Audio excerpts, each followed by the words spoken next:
Hello, kumusta kayong lahat? Kumustang lahat? Kung bago ka pa lang dito sa aking channel, huwag kalimutan subscribe yung ating YouTube channel, Ili TV. Pag-usapan natin ngayon ng maraming mga bagay-bagay tungkol sa politika. Marami ng mga nangyayari sa ating paligid. Matagal naman ito nag-umpisa, no? Pero lalo pa nilang dinuble yung mga paninira. At titingnan natin kung sino yung mga pangbato ng mga pinklawan-dilawan. Yun ang ating pag-usapan. Usap-usapan ngayon sa social media itong pagtakbo ni Risa Hontiveros na hinayag niya sa publiko na handa siyang tumakbo sa pagka-presidente or vice-presidente, no? Pero ang mga ibang mga pinklawan-dilawan ayaw nila kay Risa Hontiveros.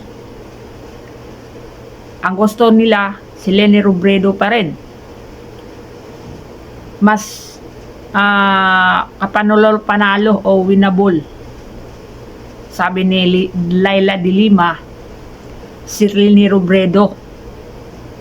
So ako naman, sa tingin ko, kasi may nakikita din akong mga post na nagsasabi na baka Leni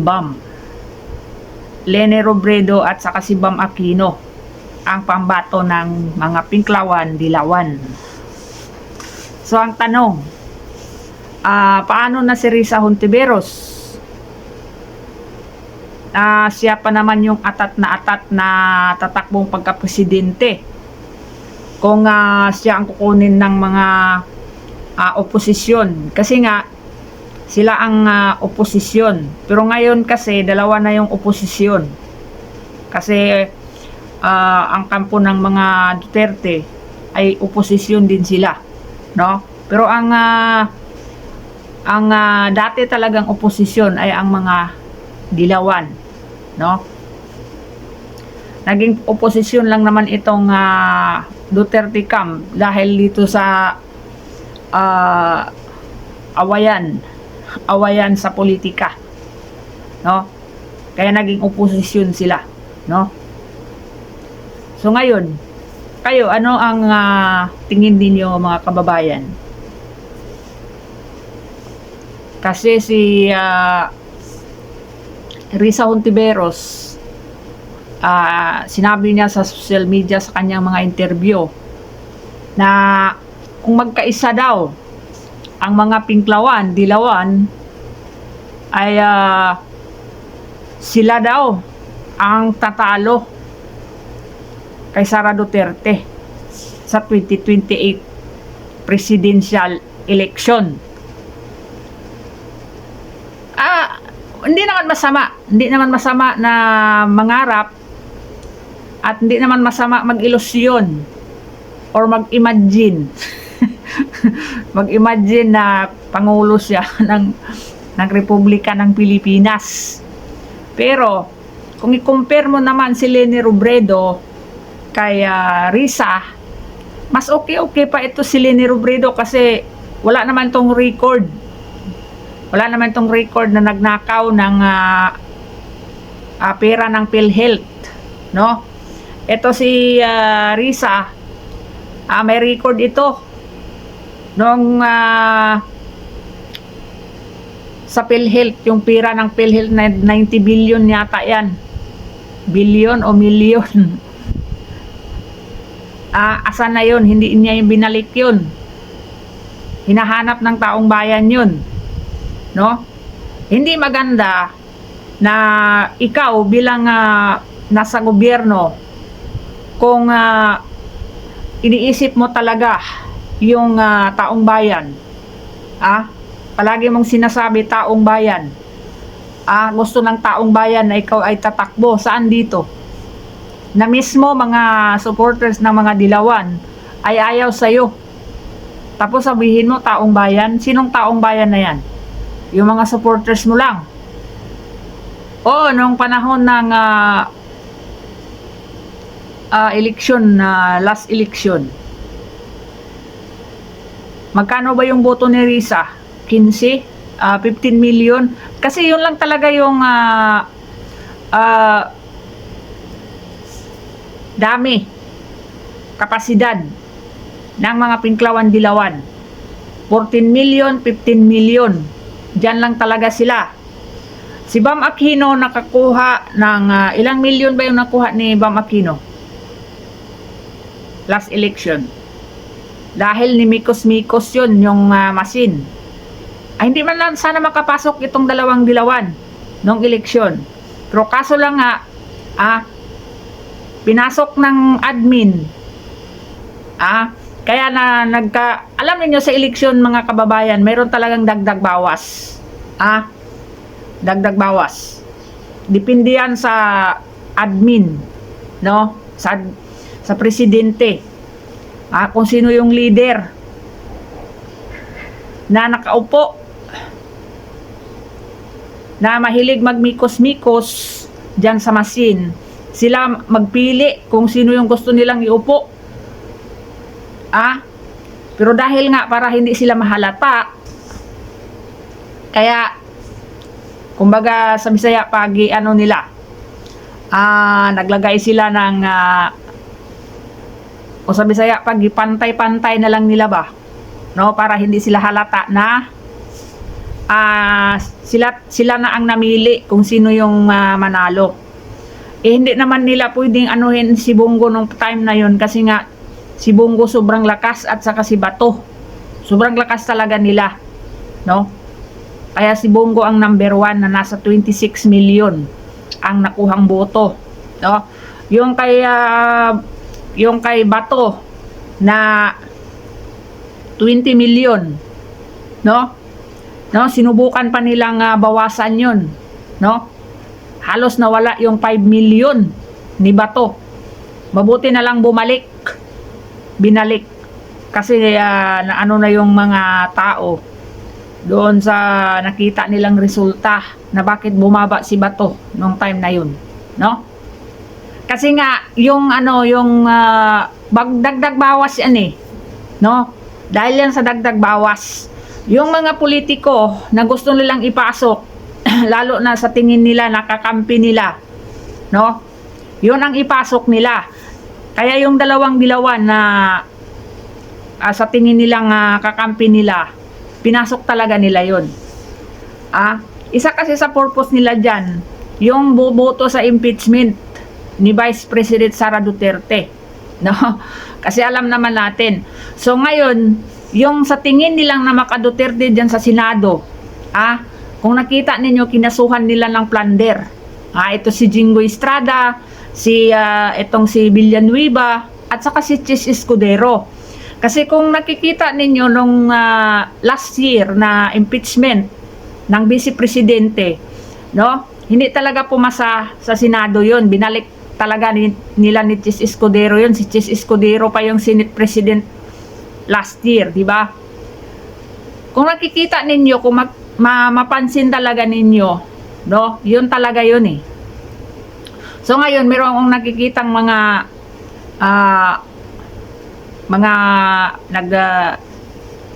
nag-vlog, no? Sa mga usapin na ito na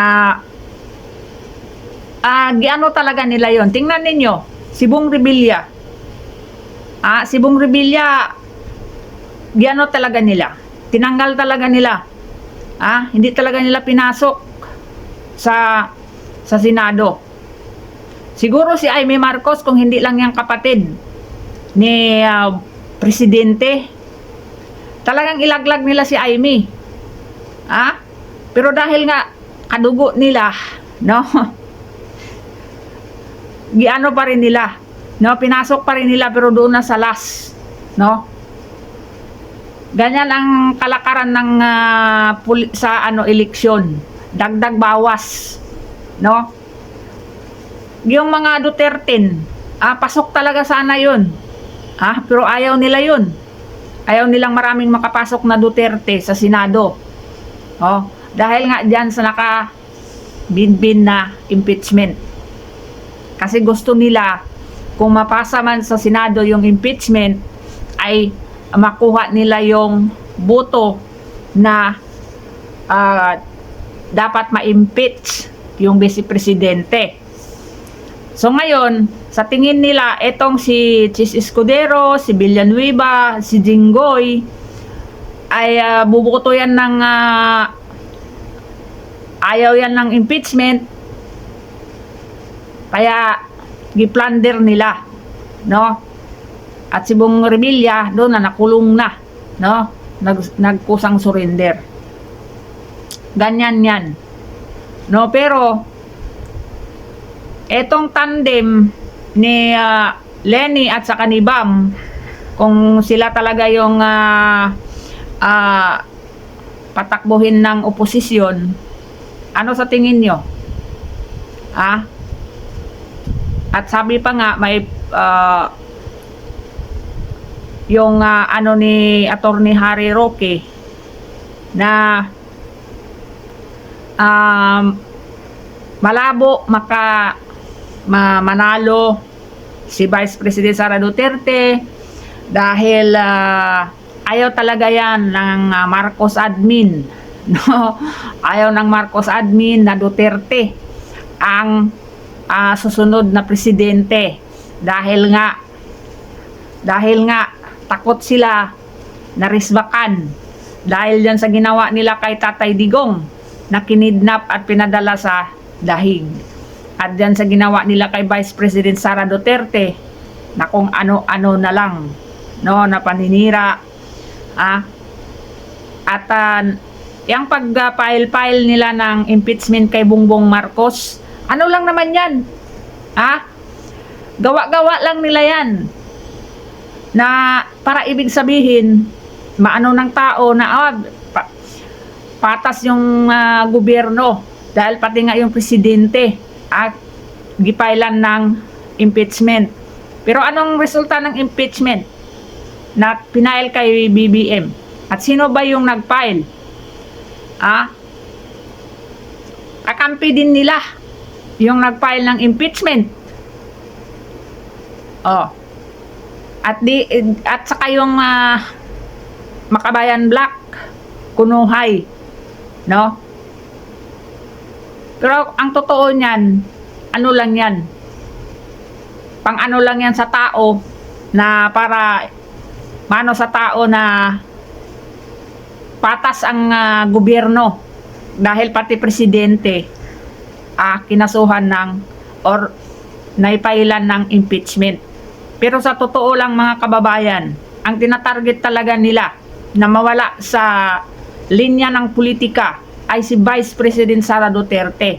Kasi ito talaga ang kanilang kinatatakutan na pag ito ay magiging pangulo, ang iniisip kasi nila lalo na yung mga NPA, yung mga kabataan party list, yung Akbayan ni Risa Hontiveros, at saka yung Ningiwi, at saka itong ni Castro, yung ACT teacher. Alam ninyo, yung mga yan, ayaw talaga nila yan na si Duterte ang masusunod na pangulo. Kasi uubusin man yan sila. Yung lahi nilang mga NPA, mauubos yan. Ayaw na ayaw talaga ni Sara yung mga NPA, yung mga terorista na yan. Di ba? Kaya sila ngayon ay nag-double time. Nag-double time sila dyan sa impeachment. Pero hindi naman mga robot ang kampo ng Duterte, ni Vice President Sara Duterte. Hindi naman mga kwan yan. Nakahanda na yan sila. Nakahanda na yan sila.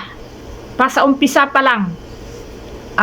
Nakita na nila yung takbo ng administrasyon. At alam na nila kung ano yung mga mikos-mikos, yung gagawin. Kaya nga yung sinasabi nila na sama sa pag-file nila yung banta na di umano na pagpatay kay Bongbong Marcos sa pamilya at saka kay Romualdez. Sinama nila yun sa file. Tama lang naman yun. Nasasabihin ni Vice President Sara Duterte yun. Na kung papatayin siya ng administrasyon ni Marcos, manabla. Manabla siya, or sa Bisaya pa, manabla. Magiging patas. Ayaw ni Vice President Sara Duterte na gawin sa kanya yung ginawa nila kay Ninoy Aquino na binaril dyan sa airport dati sa panahon ni Marcos Sr. Ayaw ni Sara mangyari yun na kahit sino o kahit kanino. Kaya inunahan niya na kung papatayin niyo ako, meron na akong taong nabili na ako ng isang tao. Pag mamatay ako, wala kayong ibang sisingilin. Papatayin din ninyo yan. Yung ganon. Mayroon bang banta doon? Yung banta kasi, yung banta kasi, ang ibig sabihin nun yung sinasabihan ka, papatayin kita. Yon, direct yan. Banta talaga yan yung ganyan, papatayin kita. Pero yung merong ano dyan, na kung, merong kung ba, kung papatayin nyo ako, yun yung sinabi niya. Meron ding papatay sa inyo. Ngayon, hindi naman mga bobo yung mga abogado. Kaya nga merong 16 na abogado para dyan sa impeachment na yan. So tuloy-tuloy lang.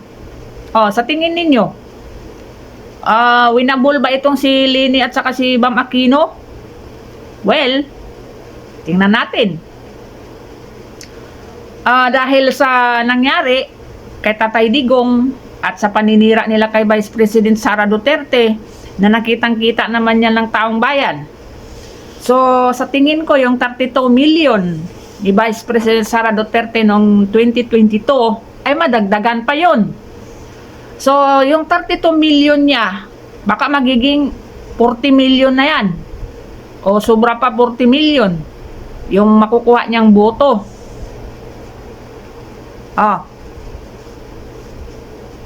Diba? So ngayon, ang makukuha namang boto ng Pinklawan, dyan lang talaga sila sa 15. Walang nang maidagdag dyan. Saan sila kukuha ng dagdag? Kahit magdagdag bawas pa yung machine. Kung sabihin mo, ang naglaban talaga ay Pinklawan lang at saka kampo ni Duterte. So, anong ibig sabihin? Bawasan yung boto ng loyalista? Example, tatakbo si Remulla, kasi yun naman ang nagparamdam si Jovic Remulla, natatakbo pagka-presidente. Kung nakita ng administrasyon na ang labanan ay dalawang kampo lang, kampo ni Duterte at kampo ng Pinklawan, baka bawasan nila yung boto ng mismo ng boto ng kanilang kandidato or yung iba pang mga kandidatong tatakbo. Pero tandaan natin mga kababayan na ang machine ay limitado lang din ang pwedeng idagdag dyan. Hindi yan na pwede dagdagan mo ng sobra-sobra, hindi na rin yan gagana pag sobra-sobra na yung dagdag mo dyan. At halatang halata naman, may record na yan dati pa si Lisa Marcos na inayag ni isang attorney doon dahil dyan sa yung pandadaraya noong eleksyon noong 2022 para magiging patas or yung kanilang boto ni Vice President Sara ay ganyan-ganyan lang kasi mas mataas talaga yung boto na nakuha ni Vice President Sara Duterte. So tingnan natin, nakikita naman natin yan nung last election kung ilan lang ang nakuha ng boto ng kandidato ni BBM, no? Kaya lang naman nakalusot yan si Soto, si Lacson,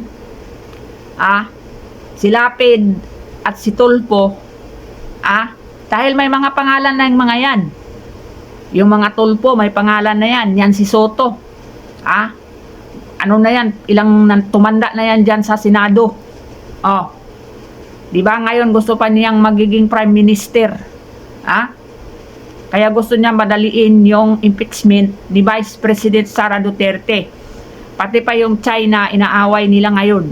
O, di ba? So, yun lang guys ang ating pag-usapan ngayon. Na itong tandem ni Lenny at saka ni Bam Aquino, sa tingin ko, ilalampaso lang din ito ni Vice President Sara Duterte. Pero sabi nga nila, baka daw hindi makatakbo. Kahit hindi makatakbo si Sara, kahit sino sa mga Duterte ang i-endorse o suportahan, kahit hindi pa Duterte ang suportahan ni Vice President Sara Duterte, mananalo. Mananalo yan. Kahit hindi si Sara ang tatakbo, kung meron siyang suportahan o endorso nila, sigurado yan, panalo. Yun lang yan guys, no?